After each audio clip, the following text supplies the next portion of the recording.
Buenas tardes y bienvenidos un día más a Plato Abierto y Mi Sonrisa es Doble, ya lo saben, porque aquí terminamos semana. Y vamos a terminarla a partir de ahora los viernes, empecé con un concejal, repasando la agenda que tendremos en los próximos días. Vamos a aprovechar la cercanía al fin de semana para intentar recomendarles pues algunas citas importantes. Hoy, por ejemplo, nos vamos a trasladar al Marco, porque mañana probablemente lloverá, así que qué mejor lugar para pasar un día de lluvia que visitando una exposición que se inauguraba esta misma mañana, una exposición muy relacionada con la historia, con la política y con acontecimientos históricos que marcaron nuestras vidas. Quizá por eso también eligieron un 11 de septiembre para esta inauguración. Vamos a hablar de historia también a través del libro de Carlos Fonseca, que repasa el asesinato, o si quieren ustedes, el fusilamiento de los 5 últimos ajusticiados por el régimen franquista. 2 de ellos de aquí, uno de Vigo y otro de Gondomar. Será en la segunda parte del programa, pero en la primera queremos hablar de música. Comienzo haciéndoles yo una recomendación, y es que mañana a las 6:30 de la tarde en el auditorio de Teis va a tener lugar una representación, la representación de un musical para toda la familia, y todos los fondos recaudados irán a cargo de UNICEF. Hay un número de teléfono ya si quieren reservar las entradas, es el 886 11 39 44, con la Escuela de Danza Miriam Pino y además con Pequitas y compañía, un musical sobre todo pensado para los más pequeños. Mañana a las 6:30 de la tarde, recuerden que llueve, o sea que no está mal. Para los demás, si esta noche la tienen libre, si tienen canguro y tienen tiempo para salir, a las 11:30 tenemos un concierto de la mano de Kaixo. ¿Qué tal? Muy buenas tardes. Buenas tardes. Esta noche a las 11:30 para presentar tu último disco, Sniff Sniff. Exactamente. Ahí Cuéntanos, ¿cómo es este trabajo y cómo va a ser este concierto? A ver, el concierto está totalmente vinculado al tipo de música que hago. Trap, duro, medio punk, extremo, vicio, insalubre, pero va a ser al menos para pasarlo bien. Y el disco, bueno, vamos a presentar el disco, vamos a tocar temas antiguos, vamos a estar también acompañados por Banana Bahía Music, que es el colectivo en el que estoy yo, y luego los rookies del año, los Blue Invaders y los Young Music. Muy bien acompañados, me lo comentabas antes de comenzar el programa, pero cuéntanos a las personas que nos estén viendo y que no conozcan Banana Bahía, ¿qué es exactamente este colectivo? Bueno, es un colectivo que llevamos pues, 7 años más o menos, o bueno, quizás 5 o 6 años, más que 7. Te has hecho más viejo de repente. Sí, de repente me tiré más años de los que tenía. Y nada, es un colectivo que empezamos por necesidad de juntarnos unos cuantos para empezar a hacer música, para diseñar nuestras portaditas, para hacer nuestro canal de YouTube, nuestros videoclips. Y nada, y simplemente al principio empezó como pues es un colectivo musical como muchos que hubo en Vigo y que hay a día de hoy. Y nada, y poco a poco pues la gente fue cogiendo el gustillo al tipo de música que hacemos, que no es, digamos, convencional dentro del rap, y aquí estamos, 6 años después. Kaixo, tú, además de formar parte de este colectivo, estudias cine, y quizá eso también tenga mucho que ver con la importancia que vosotros dais a la imagen, acompañando la música. Si te parece, ahora me hablas del nuevo trabajo y de esto que estamos hablando. Vamos a ver uno de los videoclips que se incluyen en tu último trabajo, vemos un cachito y continuamos hablando. ¿Te parece? Vamos allá.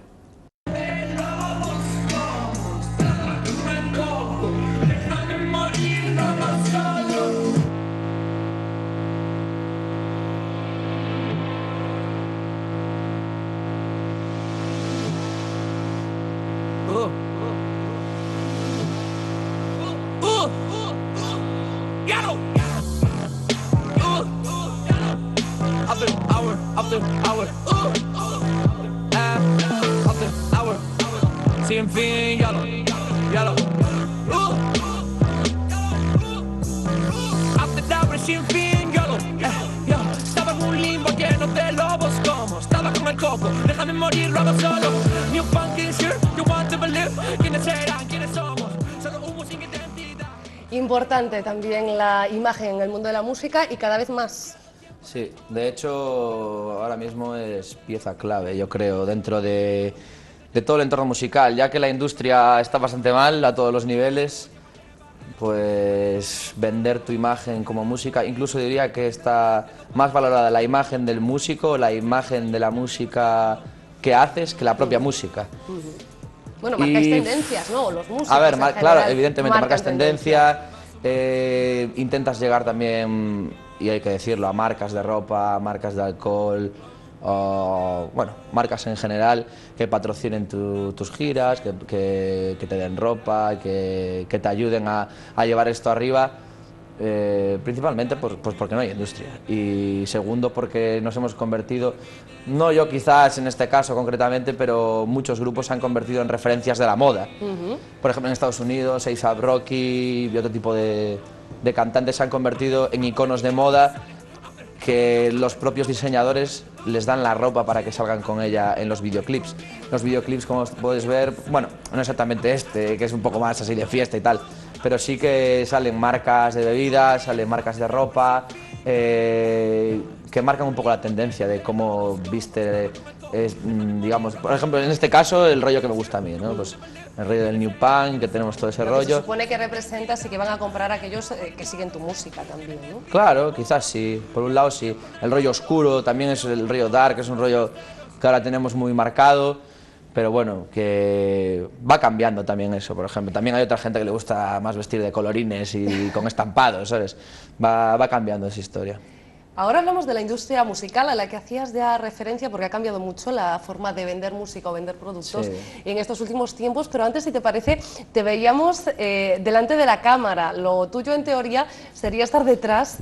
Cuéntanos quién te ha hecho este trabajo y un poco cómo es la sensación de cambiar entre delante y detrás del objetivo, depende del rol que estés desempeñando tú en esos momentos. A ver, todo el trabajo audiovisual que yo hago, que hacemos, en el que yo salgo, está dirigido por Ian Tommy, que es la pieza clave a nivel de imagen nuestra.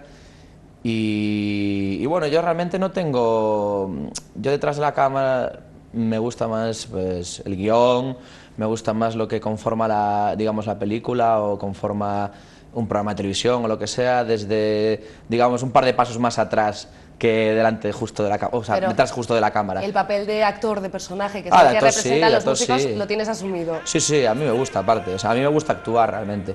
Es algo que, no sé, lo llevo dentro, realmente me gusta, bueno, realmente me gusta hacer el estúpido delante de la cámara. Bueno, no lo del estúpido, pero lo de actuar, vamos a verlo enseguida. Tenemos otra muestra, otro videoclip de este último trabajo. Subimos volumen, nos callamos nosotros un ratito y lo vemos.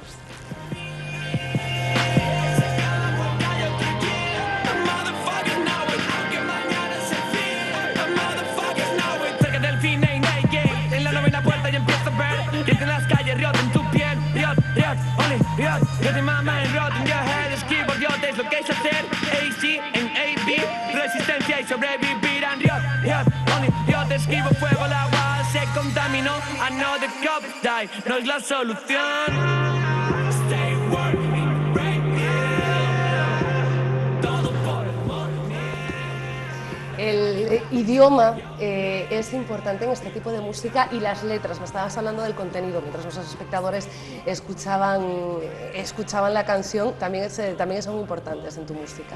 Sí, es decir, nosotros las letras yo no las considero convencionales de ningún tipo, ni dentro del entorno del rap clásico, digamos, ni dentro del entorno también de lo que hablábamos pues del trap de Atlanta, ¿no? Ni el rollo strip club, ni todo lo contrario, el rollo noventero de Nueva York y tal. Intentamos, mis letras por lo menos son un poco de escritura libre, de emociones, de sentimientos, lo que te va viniendo, pues como puede ser la rutina de un día, cómo te puedes sentir un martes a las 12 de la mañana sin curro, sin dinero, y cómo te puedes sentir a los 3 días en un after a las 8 de la mañana. Es decir, me gusta hablar me gusta en principio hablar de las emociones extremas realmente, de la frustración, del éxtasis, pues sí, de las emociones extremas, cuando estás pasando por yo no digo etapas, porque etapas me parece demasiado largo, sino puntos, picos emocionales que puedes tener durante todos los días, y yo es un poco eso lo que intento reflejar, aparte de todas las... Sí, aparte de las, pues digamos, de los códigos que utilizo, pues metes títulos de películas, utilizas algún tipo de referencia, yo qué sé, tampoco te podría explicar exactamente cómo escribo, pero al final tiene todo sentido, coge un tejido, de repente estás tejiendo algo, quiero decir, coge un sentido todo el texto, y eso es lo que realmente es interesante para mí. Con respecto, Kaixo, a la industria musical a la que hacíamos referencia antes, ha cambiado todo mucho, vemos que ahora la forma de, voy a decir, vender es a través de la imagen. Lo importante ahora para un músico, sobre todo si quiere vivir de la música, es esos patrocinadores y también los conciertos, el directo y las entradas que pagan los fans y los amantes de tu música para ir a visitarte, porque lo cierto que lo de grabar un disco ya no da dinero. De hecho, como ejemplo, el tuyo está en internet, es gratuito. Sí, lo tienes para comprar a nivel digital y si no, descarga gratuita desde mi página web de kaixomusic.com, puedes entrar y descargarlo. Y luego, a nivel de lo que dices de la imagen, ahora mismo a mí me da la impresión de que vale más el Instagram del músico que el propio disco. Es decir, evidentemente, fuera de España hay un nivel musical brutal y dentro de aquí hay cosas que puedes ir sacando poco a poco y de pocos sitios, pero sí sacas algo, pero nunca a un nivel industrial. Antes, hace poco, hace unos años, yo creo que había una industria serie B, digamos, que funcionaba, que daba algo de pasta y que la gente podía vivir de eso. Ahora mismo lo que veo es totalmente un desierto, en el que las ratas se matan por el último trozo de queso que queda. Es bastante desalentador, pero... Sí, no tienes en estos momentos una visión muy positiva. No la tengo. La visión positiva es siempre ver algo de luz al final del camino, digamos, y siempre luchar por lo que quieres. Al cabo del tiempo acaban saliendo las cosas, mejor o peor, de la forma que crees que iban a salir o de una forma distinta, pero acaban saliendo. Yo confío en eso, confío en el poder utilizar la música para algo más que solo divertirme a nivel de ocio. Bueno, yo lo que espero es que te diviertas, pero me gusta también acabar con esa reflexión positiva. Espero que ustedes se diviertan también con Kaixo. Saben que tienen la oportunidad hoy a las 11:30 de la noche en La Iguana y también de seguir conociendo a través de internet ese último disco, Sniff, a través de la página web o también, pues como lo decíamos, esta noche. Kaixo, muchísimas gracias por habernos acompañado este ratito. Gracias a vosotros.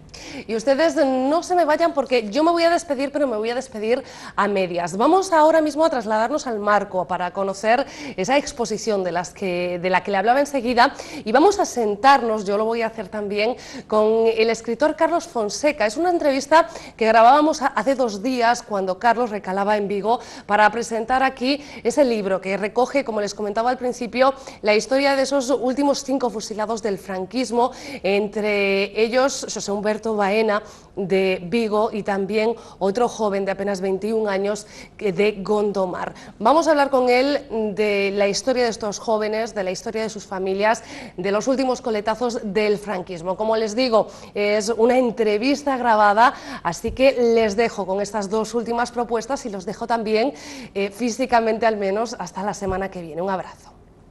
Desde el descubrimiento de Brasil por los portugueses al golpe de Estado de Chile, pasando por el ataque del 11 de septiembre en los Estados Unidos o la masacre de Tiananmen, la historia a través de la mirada de los artistas que presenciaron estos acontecimientos se expone ya en el Museo de Arte Contemporáneo de Vigo. Son 18 obras de las más de 1.500 que ha atesorado en estos últimos 30 años la Asociación Cultural Vídeo Brasil y que tienen en común esta mirada diferente a la versión oficial de diferentes acontecimientos históricos.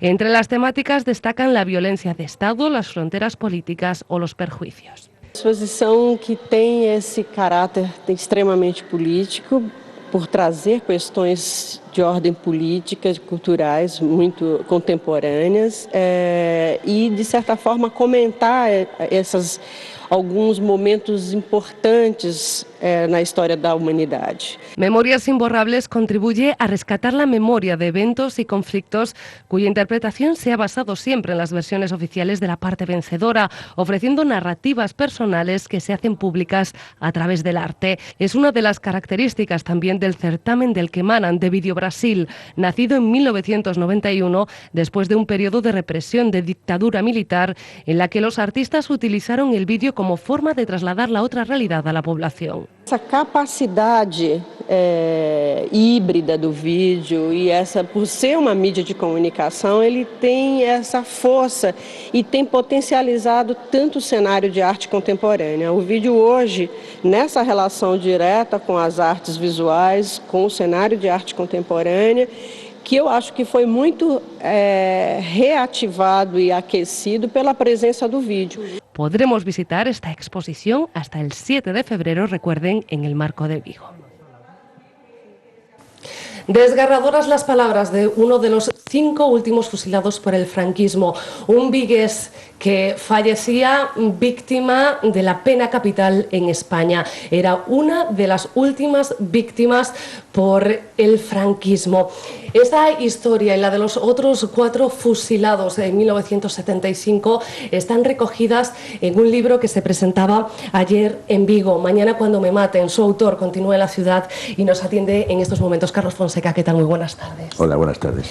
5 historias complicadas, 5 historias de 5 jóvenes que, más allá de los delitos que cometieron en 1975, muestran lo desgarradora de una pena capital y sobre todo unas vidas que dejaron atrás aquí en Galicia y en diferentes puntos de la península.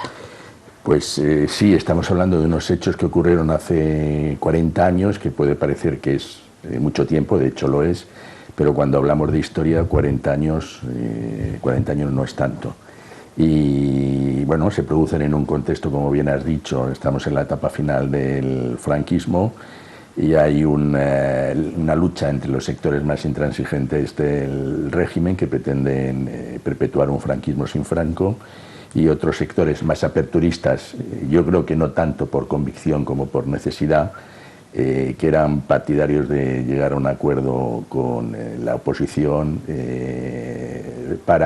con los partidos clandestinos entonces, para hacer una transición pacífica. En este contexto surgen una serie de grupos armados, entre ellos el FRAP, que lo que pretende es pues una ruptura con el régimen. Y dentro de este grupo pues hay 2 de los chicos que fueron fusilados que eran gallegos, José Humberto Francisco Baena Alonso y José Luis Sánchez Bravo. Más allá de las historias personales de estas personas de las que ahora hablaremos, escarbas en hechos históricos. No es algo que sea ajeno para ti, escritor, periodista, con 13 rosas rojas. Pudimos ver cómo estudiabas, cómo escarbabas también en la historia del franquismo. Sin embargo, encontraste en la elaboración de este libro serias dificultades para acceder a determinados documentos. Sí, a medida que nos acercamos en el tiempo hay más dificultades. Tenemos una ley de memoria histórica que aboga por reunir y facilitar la documentación sobre la transición y la dictadura a historiadores, investigadores, ¿no? para un mejor conocimiento de nuestro pasado reciente. Pero también tenemos una ley de patrimonio histórico que colisiona con esta otra y que tiene serias restricciones. En este caso, pues esta ley permite la consulta de documentos que puedan afectar al honor y a la intimidad de las personas, pues transcurridos 25 años de su fallecimiento. Y si no se conoce esa fecha, pues hay que dejar correr 50 años. Bueno, en este caso tenemos personas que fueron ejecutadas y otras que no lo fueron, que han fallecido después. Y lo cierto es que a pesar de tener las autorizaciones de las familias de José Humberto y de Sánchez Bravo, pues tuve muy serias dificultades y de hecho la documentación oficial que manejé está censurada. Se han tachado nombres, direcciones, firmas, cualquier dato identificativo.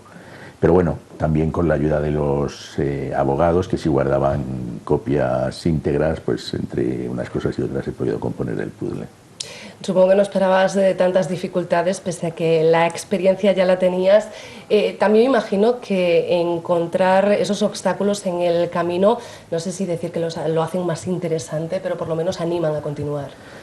Bueno, más interesante no, el tema era igualmente interesante. Hombre, la verdad es que los obstáculos, cuando no terminas de entender las razones, cuando estás hablando de hacer una labor de investigación, cuando estamos hablando de procedimientos y de causas que el propio Parlamento y la propia ley de memoria histórica califica de ilegítimos, pues que se siguen existiendo este tipo de trabas y de problemas para poder consultarlos con este objetivo histórico, pues lo que hace es que enfada, es decir, enfada mucho porque al final te das cuenta de que hay documentación valiosísima de nuestra historia más reciente que está todavía sometida a importantes restricciones.